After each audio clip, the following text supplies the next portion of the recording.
ഇന്ന് തൃശ്ശൂരിലേക്കാണ് എൻ്റെ യാത്ര. പൂരമാണല്ലോ, പൂരം കവർ ചെയ്യുക എന്ന് തന്നെയാണ് എൻ്റെ ഉദ്ദേശം. റെയിൽവേ ഗേറ്റിനടുത്ത് കാറ് പാർക്ക് ചെയ്തു. ഇത് തിരുവമ്പാടി ക്ഷേത്രമാണ്. തിരുവമ്പാടി ക്ഷേത്രം കഴിഞ്ഞ് റൈറ്റ് സൈഡിലൂടെ എൻ്റെ ലക്ഷ്യം അമ്പലത്തിൻ്റെ വടക്കുംനാഥ ക്ഷേത്രമാണ്. കടകളൊക്കെ ഒരുവിധം അടഞ്ഞു കിടക്കുകയാണ്. ഓട്ടോറിക്ഷ മാത്രം ആൾക്കാരെ കാത്ത് നിൽക്കുന്നുണ്ട്. ഞാൻ അമ്പലത്തിൻ്റെ തിരുവമ്പാടി ക്ഷേത്രത്തിൻ്റെ ഉള്ളിലേക്കൊന്ന് ക്യാമറ ചലിപ്പിച്ചപ്പോൾ ഇവിടെ ആനകൾ നിന്ന് തൊഴുന്നതായിട്ടും ആനകളെ എഴുന്നള്ളിക്കുന്നതായിട്ടുള്ള രംഗങ്ങൾ കണ്ടു. വഴിയോരത്ത് ഒരുപാട് സാധനങ്ങൾ വിൽക്കാൻ വെച്ചിരിക്കുന്നു. ആനയെ തൊഴുന്ന രംഗം കണ്ടപ്പോൾ എനിക്ക് കൗതുകം തോന്നി. അതും ഞാൻ ക്യാമറയിൽ പകർത്തി. അതിനുശേഷം നേരെ റോഡ് മുഖാന്തരം നടത്താൻ തന്നെ ശരണം, വേറെ വഴിയില്ലല്ലോ, എല്ലാം ബ്ലോക്കാണ്. നേരെ ലക്ഷ്യം വടക്കുംനാഥ ക്ഷേത്രം.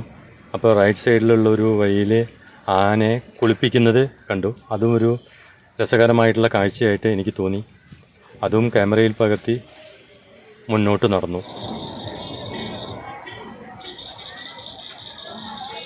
യഥാർത്ഥത്തിൽ തൃശ്ശൂർ പൂരം എന്ന് പറയുന്ന സമയത്ത് തൃശ്ശൂർ പൂരം എന്നല്ല, ഏത് പൂരമായാലും അതിൻ്റെ ഒരു ആത്മീയ സൈഡ് മാറ്റിവെച്ചാൽ വേറൊരു തലം കൂടി ഉള്ളതായിട്ട് എനിക്ക് തോന്നി. അതായത് ഇത് ഒരു കച്ചവടങ്ങളുടെ ഒരു കേന്ദ്രമാണ്. ബിസിനസ് നടത്തിയാണ് പാവപ്പെട്ടവരുടെ ഒരു ബിസിനസ് കേന്ദ്രമാണ്. ഇത്രയും ആയിരക്കണക്കിന് ആൾക്കാരെ ഒത്തൊരുമിപ്പിക്കുന്നതിനുള്ള ഒരു വേദി. പണ്ടെങ്ങാണ്ട് ചിട്ടപ്പെടുത്തിയ ഒരു രീതിയായിരിക്കാം. കുളിച്ചിറങ്ങി വരുന്ന ആനയുടെ ഒരു രംഗം. കുറേ ആനകൾ കുളിക്കുന്നു. കുളി കഴിഞ്ഞ ആനകൾ ഓരോരുത്തരായിട്ട് റോട്ടിലേക്ക് ഇറങ്ങി നടന്നു പോകുന്നു. ഇതെല്ലാം വളരെ കൗതുകകരമായിട്ടുള്ള കാഴ്ച. ഒപ്പം തന്നെ വളരെയധികം ആൾക്കാർ ഓരോ കാഴ്ചകൾക്കും ചുറ്റും അനവധി ആൾക്കാരുണ്ട്. ഒരു ചെണ്ടയുടെ പുറകെയോ അല്ലെങ്കിൽ ആനയുടെ പുറകെയോ അല്ലെങ്കിൽ എന്തെങ്കിലും ഒരു പരിപാടിയുടെ പുറകെയോ മാത്രമല്ല ആൾക്കാർ. ഓരോ പരിപാടികൾ അവിടെ നടക്കുമ്പോഴും അതിന് ചുറ്റും ആൾക്കാരുടെ ഒരു ശൃംഖല തന്നെയുണ്ട്. ഇതാണ് വടക്കുംനാഥ ക്ഷേത്രം. വടക്കുംനാഥ ക്ഷേത്രത്തിന് വളരെയധികം ഭംഗി വരുത്തിയിരിക്കുന്നു. പൂക്കളൊക്കെ അലങ്കരിച്ച് വളരെയധികം അട്രാക്റ്റീവാക്കി മാറ്റിയിരിക്കുന്നു. ഇപ്പോൾ കാലത്ത് 3 മണിക്ക് പൊട്ടിക്കുവാനുള്ള അമിട്ടുകളുടെ ഒരു വലിയ കൂമ്പാരമാണ്. വലിയ ഒരു വെടിക്കെട്ടിനുള്ള സജ്ജീകരണങ്ങളാണ് ഇവിടെ ചെയ്തുകൊണ്ടിരിക്കുന്നത്. തലങ്ങും വിലങ്ങും ആംബുലൻസുകൾ ഓടിക്കൊണ്ടേയിരിക്കുകയാണ്. കാരണം അത്യാഹിതങ്ങൾ പലതും സംഭവിക്കുന്നുണ്ട് എന്നാണ് അതിൽ നിന്ന് മനസ്സിലാക്കേണ്ടത്. അപ്പുറത്ത് ഒരുപാട് ബിൽഡിങ്ങുകൾ, റൈറ്റ് സൈഡിലായിട്ട് ഒരുപാട് ബിൽഡിങ്ങുകളും മറ്റും നമുക്ക് കാണാൻ കഴിയുന്നുണ്ട്. ഈ കാഴ്ചകളെല്ലാം കണ്ടുകൊണ്ട് ഞാൻ മുന്നോട്ട് നടന്നുകൊണ്ടിരിക്കുന്നു. അങ്ങനെ നടന്നുകൊണ്ടിരിക്കുന്ന സമയത്ത് ഞാൻ ചിന്തിച്ചൊരു കാര്യം എന്ന് പറയുന്നത്, നേരത്തെ പറഞ്ഞ പോലെ ബിസിനസ്സാണ്, കച്ചവടമാണ്. അതായത് ഒരു ബലൂൺ ബിസിനസ് മുതൽ മനുഷ്യന് അത്യാവശ്യം വേണ്ട വെള്ളത്തിൻ്റെ ബിസിനസ് വരെയുള്ള അനവധി ബിസിനസ്സുകളാണ്, കച്ചവടങ്ങളാണ് ഇവിടെ നടക്കുന്നത്. പാവപ്പെട്ടവരുടെ ബിസിനസ്, ജീവിക്കുവാൻ തന്ത്രപ്പാടുപെടുന്ന ഒരു കൂട്ടം പാവപ്പെട്ട ആൾക്കാരുടെ ഒരു സംഗമ ഭൂമിയാണ് ഇത്തരം ഉത്സവങ്ങൾ എന്നാണ് എനിക്ക് തോന്നുന്നത്. ഇതാണ് ഞാൻ ഇതിൻ്റെ വേറൊരു തലം എന്ന് പറഞ്ഞത്. ആത്മീയമായിട്ടുള്ള സൈഡ് വേറെ, ക്ഷേത്രവും അമ്പലവും അതുപോലെ തന്നെ അവിടുത്തെ പ്രതിഷ്ഠയും ദൈവവുമായി കണക്ട് ചെയ്തിട്ടുള്ള ഒരു വശം അവിടെ നിൽക്കുന്നു എന്ന യാഥാർത്ഥ്യം കണ്ടുകൊണ്ട് തന്നെ വേറൊരു തലത്തിലേക്ക് നോക്കുന്ന സമയത്ത് ഇതൊരു പാവപ്പെട്ടവർക്ക് ജീവിക്കുവാനുള്ള ഉപാധി ഉണ്ടാക്കിയെടുക്കുക എന്നുള്ളതാണ് ഇതിൻ്റെ പുറകിലുള്ള ഏറ്റവും വലിയ ലക്ഷ്യമായിട്ട് എനിക്ക് തോന്നുന്നത്. കാരണം അത്രയധികം കച്ചവടങ്ങൾ ഇവിടെ നടക്കുന്നുണ്ട്. ഭക്ഷണം കഴിക്കുവാനുള്ള പലതരത്തിലുള്ള വിഭവങ്ങൾ, ഐസ്ക്രീം, വെള്ളം, ബലൂൺ, അതുപോലെ തന്നെ പലതരത്തിലുള്ള കപ്പലണ്ടി മുതലുള്ള, അതുപോലെ തന്നെ ഇപ്പോൾ കാണുന്ന ഒരു കാഴ്ച എന്ന് പറയുന്നത് ജീവിക്കുവാൻ വേണ്ടി ഒരുപാട് കഷ്ടപ്പെടുന്ന ഒരു മനുഷ്യൻ്റെ ഒരു അവസ്ഥയാണ് ഈ കാണുന്നത്. ബലൂൺ വീർപ്പിക്കുന്ന ഒരു മനുഷ്യൻ, അത് വിൽപ്പനയ്ക്ക് വേണ്ടിയിട്ട് ഐസ്ക്രീം ഭക്ഷിച്ചുകൊണ്ട് കുറേ കൂട്ടർ.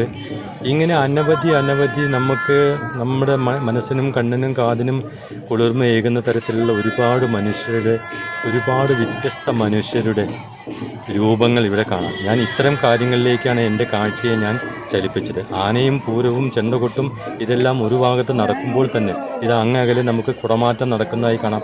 പക്ഷേ അതിനടുത്തേക്ക് അടുക്കുവാൻ കഴിയാത്ത രീതിയിൽ പൂഴിയിട്ടാൽ താഴെ വീഴാത്ത രീതിയിലുള്ള ജനസാഗരമാണ് അവിടെ നിൽക്കുന്നത്. ഇപ്പോൾ ഒരു പന്തൽ കാണാം, വളരെ വിശാലമായിട്ടുള്ള വളരെ ഭംഗിയാർന്ന പന്തലാണ്. ആ പന്തലിൻ്റെ അടുത്ത് തന്നെ ഭക്ഷണ കേന്ദ്രങ്ങൾ, അതുപോലെ തന്നെ ഒരുപാട് ഇവിടെ ഒരു ഭക്ഷണം ഉണ്ടാക്കിക്കൊണ്ടിരിക്കുകയാണ്. പലതരത്തിലുള്ള വിഭവങ്ങൾ. എനിക്കിത് പലതും എന്തൊക്കെയാണെന്ന് തന്നെ മനസ്സിലാവുന്നില്ല. അത് ഭക്ഷിച്ചുകൊണ്ട് പലരും അത് കഴിച്ച് വിശപ്പടക്കുന്ന ഒരു കൂട്ടർ. അങ്ങനെ വടക്കുന്നാഥ ക്ഷേത്രാങ്കണം മുഴുവൻ കച്ചവട സ്ഥാപനങ്ങളെ കൊണ്ട് നിറഞ്ഞിരിക്കുന്നു. പലരും അത് ആസ്വദിക്കുന്നു, പലരും വേറെ നിറയ്ക്കുന്നു, പലരും മനസ്സിനെയും കണ്ണിനെയും കുളിർമയാക്കുന്നു. ശക്തമായ ചൂട് അടിക്കുന്നതുകൊണ്ട് വിശറിയും വീശിക്കൊണ്ടാണ് ആൾക്കാർ നടക്കുന്നത്. അത്തരം കാഴ്ചകളെല്ലാം കണ്ടുകൊണ്ട് ഞാനിങ്ങനെ ഞാൻ നടന്നു. ഏകദേശം വൈകുന്നേരമായി തുടങ്ങി. ഇരുട്ടിനോട് അടുക്കാറായി. ക്ഷേത്രത്തിൽ നിന്ന് എഴുന്നള്ളിച്ച പൂരം ആനയെ എഴുന്നള്ളിച്ചുകൊണ്ട് പുറത്തേക്ക് വരുന്ന രംഗങ്ങളും എൻ്റെ കാഴ്ചയിൽ, എൻ്റെ ക്യാമറയിൽ പെട്ടു.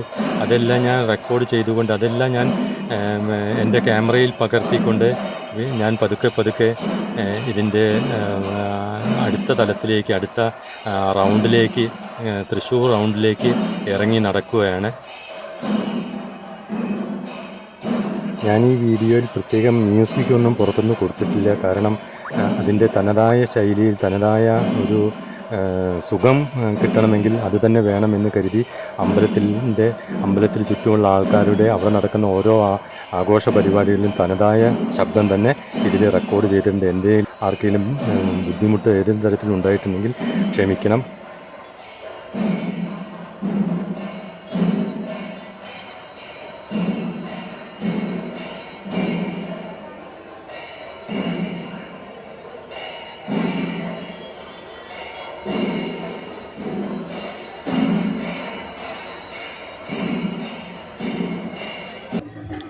ഇനിയും ഒരുപാട് കാഴ്ചകൾ കാണാനുണ്ട്. അതെല്ലാം എൻ്റെ ക്യാമറയിൽ പകർത്തണം. ഇരുട്ടായാൽ പിന്നെ കൃത്യമായിട്ട് വീഡിയോ പകർത്താൻ കഴിയില്ല എന്നുള്ളതുകൊണ്ട് ഞാൻ അമ്പലത്തിൻ്റെ ക്ഷേത്രാങ്കണത്തിൽ നിന്നും പതുക്കെ ഞാൻ പുറത്തോട്ട് ഇറങ്ങുകയാണ്. അപ്പോൾ വളരെ കൗതുകകരമായിട്ട് കണ്ട ഒരു കാഴ്ച എന്ന് പറയുന്നത് നമ്മുടെ മരിച്ചുപോയ അഭിനേതാവ് ജയൻ്റെ ഒരു സ്ട്രക്ചറാണ്.